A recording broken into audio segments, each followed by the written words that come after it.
हमारे एनएसयूआई के प्रदेश अध्यक्ष नीरज पांडे जी के आदेशानुसार राजनांदगांव एनएसयूआई ने यात्री संवाद का एक कार्यक्रम रखा था, जिसमें हमने डायरेक्ट यात्रियों से बात किया भारतीय रेल के बारे में कि भारतीय रेल से आपको अभी क्या समस्या उत्पन्न हो रही है, क्या आप भारतीय रेल की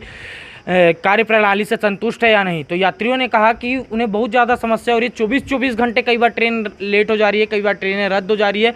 या कई बार ट्रेनें समय पे नहीं पहुंच पा रही है, और जिनको कंटिन्यू दूसरी ट्रेन किसी स्टेशन में जाके अपना ट्रेन बदलना रहता है, वो ट्रेन छूट जाती है और उसके बाद उनको कैंसिल होने का ट्रेन के कारण वापस रिफंड भी नहीं मिलता।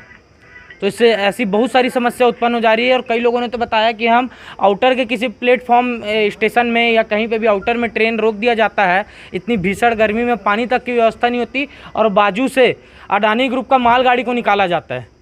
पैसेंजर ट्रेनों को रोक के। और जो अप डाउन करते हैं, जैसे डोंगरगढ़ से रायपुर या डोंगरगढ़ से राजनांदगांव आते हैं कई लोग नौकरी की तलाश में या किसी के तलाश में, वो सुबह डोंगरगढ़ से 6 बजे बैठते हैं, 7 बजे बैठते हैं ताकि 9 बजे यहाँ पहुँच जाए, और वो 12-1 बजे पहुँचते हैं, जिससे उनका नौकरी भी छूट जाता है और उनका तनख्वाह तक आदमी सही समय पर नौकरी नहीं पहुँच पाएगा तो उसे तनख्वाह कैसे मिलेगा। अमर झा, जिला अध्यक्ष राजनांदगांव एनएसयूआई।